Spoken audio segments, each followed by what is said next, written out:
यस, हामी धान हेर्न आएको क्रममा यहाँ कई महिना पहिला गहुँ हेर्न आएको थियौँ म र मेरो बुढी गहुँ हेर्न आएको थियौँ। अहिले फेरि धान हेर्न आएछौँ।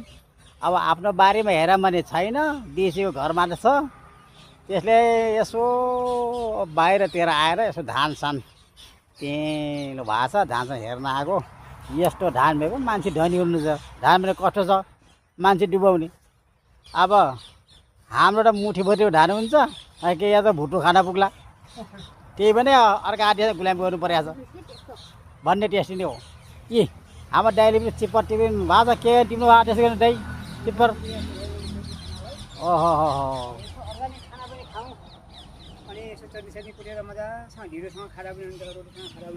ए ल ल ल ओहो यी मेरो बुढी चिप्पर टिपेको छ नि अनि दाइले अहिले टिप्छ नि कति टिप्यो भने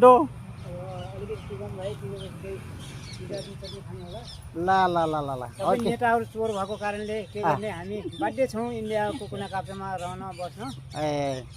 जुन नेता आए पनि चोरै हुन्छ। अब हेरौँ अहिलेसम्म चोरै नेता निस्केको छन्। अब कोही पनि हो, चाहे एमाले होस्, काङ्ग्रेस होस्, माओवादी होस्, चाहे स्वतन्त्र होस्, सबै चोर आफ्नै पेट भर्ने, आफ्नै कुर्सीमा बसेर इज्जत राख्ने मान्छेहरू छन्। हेरौँ अब जेएनजी भाइहरूले के कस्तो गर्छन् है, फेरि पनि बाँचुन्जेल 2-4 वर्ष केही बाँच्यौँ भने हेरौँ यिनले के गर्छन्। हजुर, हाम्रो जेएनजी भाइहरूले केही भन्ने विचार छ अरू? जेएनजी भाइहरूलाई के हो बाबु, के भनौँ भन्दाखेरि जेएनजीहरू अहिले तत्कालै निस्केका छन्। उनीहरूले चाहिँ अब यो भ्रष्टाचार नेताहरूलाई हामी भगाउँ अनि तिनलाई चाहिँ खारिज गरौँ भनेर निस्केका छन्। हेरौँ के गरौँ है। पहिले माओवादीले राजतन्त्र हटाउँ, हामी राजतन्त्र हटाएपछि हामी 8 घन्टा ड्युटी देशमै गर्ने भन्यो। खै 8 घन्टा ड्युटी आफै नै देश विदेश बाँच्दैन पुग्यो, लुटेर चोरेर।